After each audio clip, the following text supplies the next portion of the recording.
இப்படி இந்த வெள்ளீஸ்வரர் கோயிலில் உள்ள காமாட்சி அம்மனை தரிசித்தவுடன் என்ன செய்யணும்? அங்கே வெள்ளீஸ்வரர் சுவாமியை சிவபெருமானையும் தரிசனம் செஞ்சு உடனே ஸ்ரீ கபாலீஸ்வரர் கோவிலில் உள்ள அன்னை சக்தி வாய்ந்த ஸ்ரீ கற்பகாம்பாளை தரிசனம் செய்தால் சுபமங்கலம், சௌபாக்கியம் இது உடனே கிட்டும்.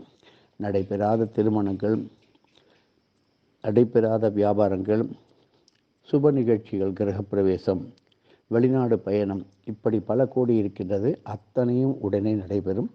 இந்த கோயிலே அம்பாளை தரிசித்த பிறகுதான் சுவாமியை தரிசிக்க வேண்டும். மேலும் மகா சிவராத்திரி வரப்போகின்றது. அதையும் மனதில் வைத்துக் கொள்ளுங்கள். மாதம் வருகின்ற சிவராத்திரி, அமாவாசைக்கு முதல் நாள் வருகின்ற மாத சிவராத்திரியிலே ஸ்ரீ கற்பகாம்பாளை தரிசித்து சிவசிவா சிவசிவா அப்படின்னு சொல்லும்போது நம்முடைய கர்ம வினைகள் உடனடியாக தீர்ந்துவிடும். மேலும் கபாலீஸ்வரர் கோயிலே சித்தர்கள் எப்படி இருக்கின்றார்கள்? நிறைய சித்தர்களை பார்க்கலாம். மிக மிக எளிமையானது. இவர்கள் அத்தனை பேரும் அங்கே இருக்கின்ற புறாக்களாக நம் கண்ணுக்கு தெரிவார்கள். பாருங்க, இதை எத்தனை பேர் சொல்லியிருக்கா? சொல்லி கொடுத்தது நமது வாத்தியார். ஆகையினால இங்குள்ள புறாக்களின் தரிசனம் சொல்ல முடியாத அளவுக்கு கோடான கோடி புண்ணியத்தை தரும். முடிந்தால் பாதுகாப்பாக அவைகளுக்கு உணவுகளை இடுங்கள். அப்படி 4 கபாலீஸ்வரர் கோயிலே மிக முக்கியமாக எழுதி கொள்ளுங்கள். உட்பிரகாரத்திலே 3000க்கும் அதிகமான அற்புதமான சக்தி வாய்ந்த உன்னத தேவதைகள் இருக்கின்றார்கள். ஆகையினால் இப்பிரகாரத்தை வலம் வரும்பொழுது நல்ல எண்ணங்களையும் நியாயமான பிரார்த்தனைகளையும் அதை மட்டுமே நீங்கள் மனதில் கொள்ள வேண்டும்.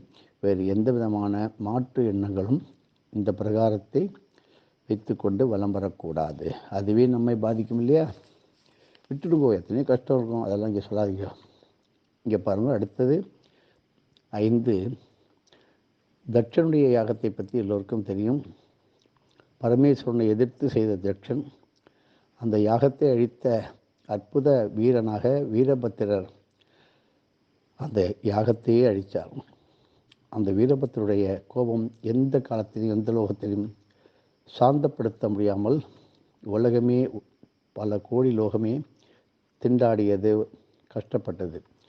அதை சாந்தப்படுத்துவதற்காக எத்தனையோ கோடி மகரிஷிகள், முனிவர்கள் பனிமலையை கொண்டு வந்து அந்த சுவாமியின் உக்கிரகத்தை அப்படியே அமுக்கி தணிக்க, ஏன்னா பனிமலையில் சில்லுன்னு வரும் இல்லையா, முயற்சி பண்ணாங்க. ஆனால் நடக்கலை. தந்தையாகிய இது அந்த சிவனுடைய புத்திரன் தான் வீரபத்திரர். சிவனுடைய கோபமானது தனிஞ்சுது. ஆனால் வீரபத்திரின் கோபம் கொஞ்சம் கூட தனியலை. பல்வேறு வடிவங்களிலே இந்த வீரபத்திரருக்கு சித்தர்களும் மகான்களும் கோயில்கள் அமைச்சாங்க. அப்படி அமைக்கப்பட்டுள்ள சிலாரூபங்களிலே மூலாதார சக்தியின் 500வது பிரதிபிம்பமே ஸ்ரீ கபாலீஸ்வரர் கோயிலே எழுந்தரு அருளி வருகின்ற வீரபத்திர சுவாமி. தொடர்ந்து பார்ப்போம். பகுதி 3.